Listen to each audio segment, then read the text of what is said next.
Irrigation శాఖ మంత్రి నిమ్మల రామానాయుడు సొంత ఇలాకా అయిన పశ్చిమ గోదావరిలో కౌలు రైతులు రోడ్డెక్కారు. పంట కాలువలో డ్రైనేజీల ప్రక్షాళన పనులకు నిధులు మంజూరు చేశామని ప్రభుత్వం ఒక పక్క చెబుతుంటే మరో పక్క పంట కాలువల్లో డ్రైనేజీల్లో గుర్రపు డెక్కను తొలగించే కార్యక్రమాన్ని అధికారులు ఇంకా ప్రారంభించలేదు. దీంతో కురిసిన కొద్దిపాటి వర్షానికే ఆకుమడులు నీట మునిగి ఖరీఫ్ సాగుకు ఆదిలోనే ఆటంకాలు ఏర్పడుతున్నాయని రైతులు ఆందోళన వ్యక్తం చేస్తున్నారు. పశ్చిమ గోదావరి జిల్లా భీమవరం తాడేరు వంతెన వద్ద కౌలు రైతులు రాస్తారోకో నిర్వహించారు. గునుపూడి సౌత్ డ్రైన్ లో గుర్రపు డెక్క పేరుకుపోయిందని, అయితే ఇప్పటి వరకు అధికారులు ఈ గుర్రపు డెక్కను తొలగించడంతో ఈ డ్రైన్ వెంబడి ఉన్న సుమారు 5,000 ఎకరాల ఖరీఫ్ సాగు ప్రశ్నార్థకంగా మారిందని, వెంటనే ప్రభుత్వం స్పందించి గుర్రపు డెక్కను తొలగించకపోతే క్రాప్ హాలిడే ప్రకటిస్తామని రైతులు హెచ్చరించారు. మరోపక్క దాళ్వా ధాన్యానికి సంబంధించిన డబ్బును ప్రభుత్వం ఇంకా తమకు చెల్లించలేదని, అయినప్పటికీ ఖరీఫ్ సాగు నిమిత్తం అప్పులు చేసి ఆకుమడులను వేశామని, కానీ పంట కాలువలో డ్రైనేజీలను ప్రక్షాళన చేయకపోవడంతో ఆకుమడులు నీట మునిగి తమకు నష్టాన్ని తెచ్చాయని కౌలు రైతులు ఆవేదన వ్యక్తం చేస్తున్నారు. పంట కాలువలో డ్రైనేజీల ప్రక్షాళనకు నిధులు మంజూరు చేశామని అధికారులు ఒక పక్క చెబుతుంటే మరో పక్క ఇంకా ఎప్పుడు పనులు ప్రారంభిస్తారని రైతులు ప్రశ్నిస్తున్నారు. గత 2 నెలలుగా ఈ డ్రైన్ లో గుర్రపు డెక్కను తొలగించారని అధికారులకు వినతులు చేసినప్పటికీ వారు స్పందించలేదని రైతులు ఆరోపించారు. ఈ గుడిపూడి నుంచి ఇలాగ రామాయణపురం అలాగే అటు సముద్రం వరకు వ్యాపించి ఉంది. ఈ కాలువ 14 కిలోమీటర్ల పరిధిలో 5,000 ఎకరాల వరకు ఈ మురుగుని లాగవలసినటువంటి పరిస్థితి ఉంది. కానీ అప్పుడే ఈ రోజున మీడియా సోదరులందరూ చూశారు, ప్రజలకి రోడ్డు పక్కనే కళ్ళ కట్టినట్టు కనబడుతుంది. ఏంటి పిక్కేసి కానీ గుర్రపుడెక్క కానీ డైరెక్ట్గా నడిచెళ్ళిపోయేటువంటి పరిస్థితి కాలంలో ఉంది. మరి ఇన్ని 1,000 ఎకరాలు సాగు చేస్తున్నటువంటి కౌలు రైతులు, చిన్నకారు రైతులు వీళ్ళందరూ కూడా మరి వ్యవసాయం మీద ఆధారపడి బతుకుతుంటే ఈ రోజున ఆంధ్రప్రదేశ్లో పశ్చిమ గోదావరి జిల్లా అంటేనే అన్నపూర్ణగా కాంచినటువంటి జిల్లా. ఈ జిల్లాలో దాదాపు 8 లక్షల మెట్రిక్ టన్నులు పండుతుంటే మిగతా ఆంధ్రప్రదేశ్లో ఉన్నటువంటి అన్ని పంటలు కూడా 8 లక్షల మెట్రిక్ టన్నులు పండేటువంటి పరిస్థితి. అయినా సరే ప్రభుత్వాలు కానీ అధికారులు కానీ ఇంత ప్రాధాన్యత కలిగినటువంటి జిల్లాలో ఎక్కడ మురికి కాలువలు కానీ పంట కాలువలు కానీ పట్టించుకున్నటువంటి పరిస్థితి లేదు. అదిగో ఈ రోజున ఆకుమళ్ళు వేశారు. మరి ఈ ఆకుమళ్ళు అన్నీ కూడా మునిగిపోయి అప్పుడే 15 రోజుల నుంచి రోజు తోడడం మళ్ళీ మునిగిపోవడం, రోజు తోడడం మళ్ళీ మునిగిపోవడం, ఎక్కడ కూడా బయటికి లాగేటువంటి పరిస్థితి లేదు. ఇవాళ వేలాది ఎకరాలు ముంపులో ఉన్నాయి. ప్రధానంగా ఏదైతే భీమవరం డ్రైనేజ్ అధికారులు ఉన్నారో వీళ్ళకి రైతు సంఘాల తరపున రైతులు 2 నెలల నుంచి మే నెల నుంచి కూడా విజ్ఞప్తి చేస్తున్నారు. మాకు ఆకుమడి చేతులు వచ్చింది, మేము పంటలు పండించుకోవాలి కాబట్టి సారం వచ్చేటప్పటికి కొద్దిపాటి వర్షం కురిస్తే ఎక్కడ కూడా ఈ నీరు లాగట్లేదు. మహాప్రభు మీరు వచ్చి తక్షణము ఈ కాలువని ఆధునీకరించండి అని చెప్తున్నారు. కానీ ఈ రోజుకి ఏ అధికారి కూడా మేము ఒక రైతు సంఘంగా చెప్తున్నాము, ఫోన్ ఎత్తట్లేదు. రైతులు చేసినా రైతు సంఘం నాయకులు చేసినా మరి ఎవరి కోసం ఈ డ్రైనేజ్ ఉద్యోగం చేస్తున్నారో చెప్పాలి. ఎక్కడ కాలం మీదకి వచ్చి చూసినటువంటి పరిస్థితి లేదు. కాబట్టి తక్షణం ఏదైతే ఈ గునుపూడు తాడేరు డ్రైన్ ఉందో ఈ డ్రైన్లో ఉన్నటువంటి కిక్కేసును ఏండ్రం కొట్టి లేకపోతే వేరే సెల్ఫ్ చేసి దాన్ని కుళ్ళబెడతాం కాదు, అలా కుళ్ళబెడతాం వలన ఇవాళ కాలువలన్నీ కూడా కుళ్ళిపోయి నిధులు మంజూరైనట్టే ఇప్పటికే మరి పనులు చేపట్టాలి. పనులు చేపట్టి ఈ రైతులు నష్టపోకుండా ఆకుమళ్ళు కుళ్ళిపోకుండా మరి తూడి తీయవలసినటువంటి అవసరం ఉంది. నిధులు మంజూరు అయితే మరి ఇంత నిర్లక్ష్యం పనికిరాదు. ఇప్పుడైనా సరే రైతాంగం తరపున మేము కోరేది ఏంటంటే దీనికి ఏదో ఏండ్రం కొట్టి దాన్ని చచ్చిపోయేలా చేయడం కాదు, తక్షణమే ఒక 5-6 మిషన్లు ఏర్పాటు చేసి ఈ కిక్కీస్ అంతా బయటికి తీయకపోతే ఎక్కడా కూడా వ్యవసాయం చేసేటువంటి పరిస్థితి లేదు. కాబట్టి తక్షణమే ఈ అధికారులు కానీ ప్రభుత్వం కానీ ఈ సమస్యను పరిష్కరించాలని కోరుతున్నాము. మన జిల్లాకి జలవనరుల శాఖ మంత్రి ఇవ్వడం కాబట్టి మంత్రి గారికి కూడా వినవిస్తున్నాము. ఎంతో పేరుగాంచినటువంటి ఈ పశ్చిమ గోదావరి జిల్లాలో ఉన్నటువంటి మురికి కాలం వల్లే పంట కాలం వల్లే తక్షణమే ఆధునీకరించి రైతాంగానికి ఉపశమనం చేయండి అని మేము విజ్ఞప్తి చేస్తున్నాము. ఉడుతున్నాను నేను 5 ఎకరాలు ఉడుతున్నాను కౌలు రైతులు. నేను సారవాలు ఇంతకు ముందర సారవాలు పోని దాలవాలు పండించాం, ఇంతవరకు డబ్బులు పడలేదు. ఏదో 10 రోజులు వేసారు, మళ్ళీ లేవు, డబ్బులు పడలేదు. మేము చాలా ఇబ్బందులు పడతాం. దానికి తోడు ఈ వర్షాలకేమో ఈ చెత్త తాడేరు మురికాలం ఏదైతే ఉందో ఆ చెత్త తొలగించలేదు. మంజూరు అయినవి నిధులు అయ్యి అని పేపర్లో వేస్తున్నారు తప్ప ఇక్కడికి వచ్చి ఒక అధికారి వచ్చి కాలువ చూసిన అధికారి లేడు, అది వాడికి పని పురమాయించింది లేదు. అదిగో బొమ్మని చూపిస్తున్నారు. మేమైతే ఆకుమూడి నీళ్ళు ఈ వర్షాలకు రోజు తోడలేక తాడేరు కౌలు రైతులు అందరం కూడా చాలా ఇబ్బంది పడుతున్నాం. గత ప్రభుత్వాలు ఏయో చేసినాయి అన్నారు. పోనీ ఈ ప్రభుత్వం అన్న ఏదన్నా చేయాలి కదా. ఇప్పటికి ఏ అధికారి కూడా ఈ వంతుని మీదకి వచ్చి చూస్తే అది చూడండి ఎవరికైనా కనిపిస్తుంది కాలువ. ఇవాళకి కూడా ఏ అధికారి వచ్చి అయ్యో పాపమని చూసిన అధికారే లేడు. చాలా ఇబ్బంది పడిపోతున్నామండి. ఏం చేయాలనుకుంటున్నారు? మాకు ఇప్పుడు తక్షణమే మిషన్లు పెట్టి మాకు అర్జెంటుగా తవ్వించాలండి. తవ్వించలేకపోతే మేము ఎందుకు పనికిరామండి. ఆల్రెడీ ఇంతకు ముందర సారవ పోయింది. దాలో డబ్బులు 3 నెలలు అయిపోయిందండి. ఇప్పుడు వేయలేదు. కౌలు రైతులు అందరూ వడ్డీలకి సరిపోతాయండి ఈ డబ్బులు. ఇప్పటికి మాకు అసలు ఏమీ లేవు. తక్షణమే మా డబ్బులు ధాన్యం డబ్బులు వేయాలి. ఈ కాలువలు మిషన్లు పెట్టి తవ్వించాలండి. లేకపోతే ఈ కౌలు రైతులు అందరం కూడా ఆత్మహత్యలు చేసుకోవాలండి. మా పరిస్థితి అలా ఉందండి. ఎవ్వరూ పట్టించుకోవట్లేదు. ఏ అధికారి తాడేరు వచ్చి ఇప్పుడు నెగ్గిన అధికారి కానీ ఏ అధికారి కూడా వచ్చి ఆ మినిస్టర్లు కానీ ఎవరు అలా తొంగి చూసింది లేదు. మా బతుకులు మేము చాలా ఇబ్బంది పడుతున్నామండి. నేను కౌలు రైతును, ఒక 20 ఎకరాల దాకా వ్యవసాయం చేస్తాను. నేను లేదు ఈ కాలంలో బోధించలేము అన్న ఇదిగి ఉంటే గవర్నమెంట్ దగ్గర డబ్బులు లేవు, లేదా మేము చేయలేము అని ఏ గవర్నమెంట్ స్పందించకపోతే క్యాపాలిటీ పెట్టేయండి.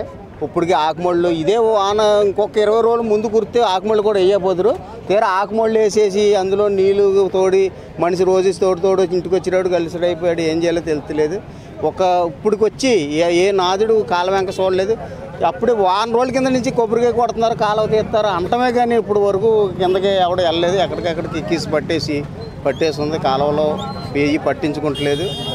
దానికోసం వెంటనే చర్య తీసుకుని మందు కొట్టకుండా మిషన్లతో తవ్వితే కాలువ కొనాలు బతుకుతుంది. లేదు అంటే మొత్తం క్యాపాలిటీ ఇచ్చేసి కాలువ సారవా కూడా ఆపేసి మురికాలు తవ్వమనండి. ఇబ్బంది లేదు. ఇంకా మొత్తం ఏ రైతులు వీళ్ళందరూ కలిపి పెట్టో వరుసలు వెళ్ళిపోయి ఏ తాపి పని ఏదో చేసుకుంటారో మెయిన్ వెచ్చదానికి కాలువ తవ్వకుండా ఒక్కో రైతు వచ్చి 30 సేలు పెట్టేసి డబ్బులు జారబెట్టేసుకుని ఈ డబ్బులు ఇలా వేస్తారా వేయరా అని చెప్పి అలా కళ్ళెట్టుకుని చూడవలసి వస్తుంది.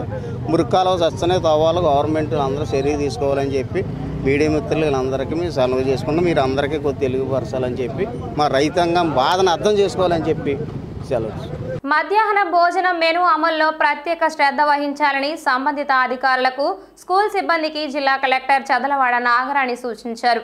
పశ్చిమ గోదావరి జిల్లా పాలకోడేరు జిల్లా పరిషత్ ఉన్నత పాఠశాలను జిల్లా కలెక్టర్ ఆకస్మికంగా తనిఖీ చేసి మధ్యాహ్న భోజనంను స్వయంగా రుచి చూసి పలు సూచనలు చేశారు. మెనూ ప్రకారం వంటలు తయారు చేశారా లేదా అని పరిశీలించడమే కాకుండా వడ్డించిన పదార్థాలను నిశితంగా పరిశీలించారు. విద్యార్థులతో కలిసి సహపంక్తి భోజనం చేశారు. రోజువారీ తయారు చేసే వంటల గురించి విద్యార్థులను అడిగి తెలుసుకున్నారు. గుడ్డు, చిక్కీ, రాగి జావా తప్పకుండా తీసుకోవాలని విద్యార్థులకు సూచించారు. పరిశుభ్రమైన నీటితో వంటలు చేయాలని, త్రాగునీరు కలుషితం కాకుండా చూసుకోవాలని ఆదేశించారు. వర్షాకాలం కనుక వంట దగ్గర, వడ్డించే దగ్గర, భోజనం చేసే ప్రదేశం శుభ్రంగా ఉండేలా చూడాలని ప్రధానోపాధ్యాయుడు పి మహేష్ బాబును ఆదేశించారు. అనంతరం విద్యార్థులతో ముచ్చటిస్తూ చదువు గురించి, కిట్స్ గురించి, పాఠ్య పుస్తకాలు తదితర విషయాలు అడిగి తెలుసుకున్నారు. విద్యార్థులందరూ పాఠశాలలో తప్పక మధ్యాహ్న భోజనం చేయాలని అన్నారు. ఈ సందర్భంగా ఆమె మాట్లాడుతూ ప్రభుత్వ పాఠశాలలో విద్యార్థులకు మెరుగైన విద్యా బోధనలతో పాటు నాణ్యమైన ఆహారం అందించాలని, ఈ సంవత్సరం 10వ తరగతి 100% ఉత్తీర్ణత ఉండాలన్నారు. ఈ కార్యక్రమంలో విద్యాశాఖ అసిస్టెంట్ డైరెక్టర్ సత్యనారాయణ, మధ్యాహ్న భోజన పాఠశాల పారిశుద్ధ్య జిల్లా కోఆర్డినేటర్లు కె కృష్ణారావు, జి చిన్నయ్య, మండల విద్యాశాఖ అధికారి పి నాగరాజు, ఉప విద్యాశాఖ అధికారి ఎన్ శ్రీనివాస్, భీమవరం ఎంఈఓ సిఆర్పిలు అన్నపూర్ణ వెంకటేశ్వరరావు తదితరులు పాల్గొన్నారు.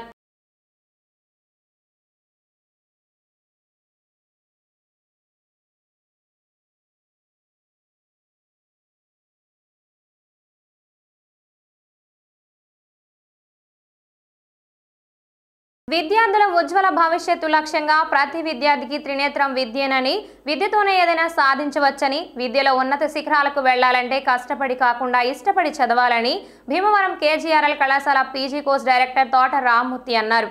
భీమవరం కేజీఆర్ఎల్ కళాశాల పీజీ కోర్స్ కార్యాలయంలో మీడియాతో మాట్లాడారు. ఈ సందర్భంగా ఆయన మాట్లాడుతూ ప్రతి విద్యార్థికి సామాజిక బాధ్యత, సమాజ సేవ, మత్తు పదార్థాలపై హెల్మెట్, ఇతర సామాజిక విషయాలపై చైతన్యవంతం చేస్తామని తెలిపారు. ప్రస్తుతం యువత ఎక్కువగా మత్తు పదార్థాలకు బానిసలుగా మారి ఉజ్వల భవిష్యత్తును నాశనం చేసుకుంటున్నారని ఆవేదన వ్యక్తం చేశారు.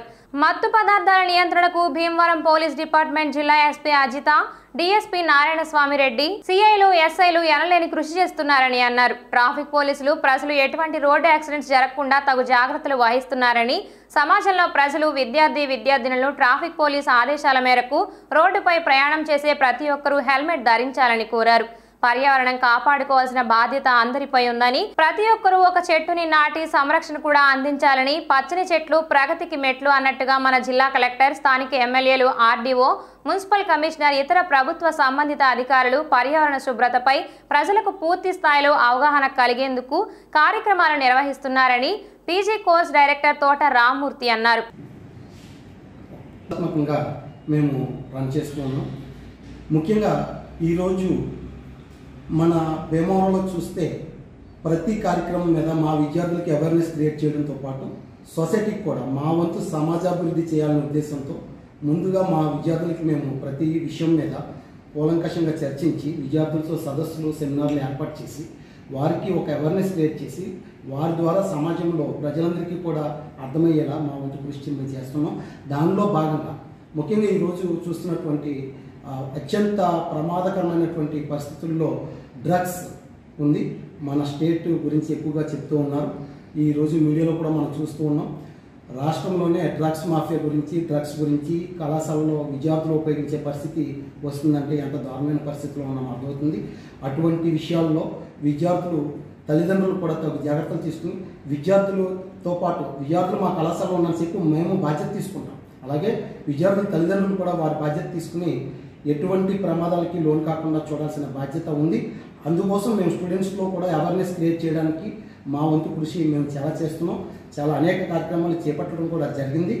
అలాగే ముఖ్యంగా మన ఇప్పుడే మన జిల్లా కలెక్టర్ శ్రీమతి చదలవాడ నాగరాణి గారు, ఆవిడ టెక్నికల్ ఎడ్యుకేషన్ నుంచి వచ్చారు. ఆవిడకి అనేక సబ్జెక్టుల మీద పూర్తి అవగాహన ఉంది మేడం గారికి. ఆవిడ కూడా చాలా ఉన్నతంగా ఉన్నటువంటి వ్యక్తి మేడం గారు. ఆవిడని మేము దగ్గరగా చాలాసార్లు చూసాం. మేడంతో కూడా మేము చాలాసార్లు మాట్లాడటం జరిగింది. ఆవిడని కలిసి చాలా విషయాల్లో మేము చర్చించడం కూడా జరిగింది. అందుగురించి ఆవిడ గురించి మాకు పూర్తిగా తెలుసు. ఆవిడ మీద పూర్తి నమ్మకం ఉంది. ఆవిడ కూడా విద్యార్థుల భవిష్యత్తు గురించి, అలాగే జిల్లానే మన రాష్ట్రంలోనే గొప్ప జిల్లాగా తీర్చిదిద్దడానికి ఆవిడ వంతు కృషి చేయడానికి ఆవిడ చాలా ప్రయత్నం చేస్తున్నారు. దానిలో భాగంగా మన ఎస్పీ గారు అజితా మేడం గారు, అలాగే డిఎస్పీ నారాయణ స్వామి రెడ్డి గారు, అలాగే పోలీస్ డిపార్ట్మెంట్ వారు, ఆర్టీఏ ఆఫీస్ వాళ్ళు, అలాగే పోలీస్ డిపార్ట్మెంట్, ట్రాఫిక్, వీళ్ళందరూ కూడా ఎవరి పరిధిలో వారు ఈ సమాజాన్ని మంచిగా నడిపించడానికి ప్రయత్నం చేస్తున్నారు. అందులో ముఖ్యంగా ప్రెస్ అండ్ మీడియా, వీరు స్టేట్ ప్రెస్ అండ్ మీడియా వారు ప్రతి కార్యక్రమంలో కూడా ఈ ప్రజల అవగాహన తీసుకురావడానికి ప్రయత్నం చేస్తూ ఉన్నారు.